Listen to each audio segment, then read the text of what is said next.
Good morning, everybody. Welcome to today's Reading the Red this Tuesday morning. And it's a little bit heavy, like it's going to rain, but maybe the sun will shine.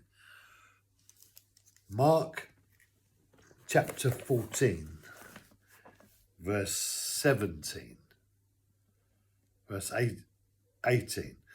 And as they were reclining at the table and eating, Jesus said, and then read, "Truly I say to you that one of you will betray me, one who is eating with me. Truly I say to you, one will betray me."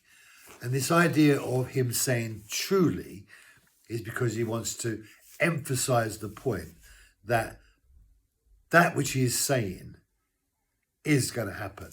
And this idea that Jesus was able to say something and it happened is just another revelation of him being the word that spoke life into being, just like he did in the beginning when they said, "Let us make man in our own image," or light in the darkness. So in the same way, Jesus is saying truly, and then what is going to happen comes to pass.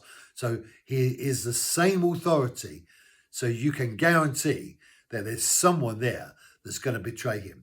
And so whenever Jesus speaks is one thing. When he says truly, and sometimes truly, truly, he is so emphasizing the point that it just smashes every aspect of language because it breaks all the rules, because there's no need to say it again and again.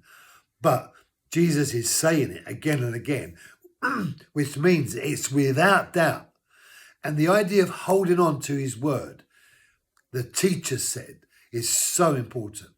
And so what does he say? He says this: "Truly, I say to you, one of you will betray me. One who is sitting with me, eating, will betray me." And I've always thought, if you're there at that table, having got it all prepared and everything ready and it's all going to go on, you then are told that one of you are going to betray me. Now, there are two camps going to happen in this scenario. There's going to be the one that betrays him, that's going to be sitting there in one camp. And they're going to be all the others are thinking, who is it? Because they know that it's not going to be them. And so this tension inside that Jesus brought as he introduced the idea that the beginning of the end was in play and the time for his leaving was about to arrive, and the judgment of himself for the sins of humanity was going to be set into motion. "Truly I say to you, one of you will betray me." And it was the betrayal of Judas that led Jesus up Calvary's hill. Now, it was a necessary factor. And the fact that Judas betrays Jesus is a story in and of itself. But the fact is that Jesus knows exactly what's going to happen.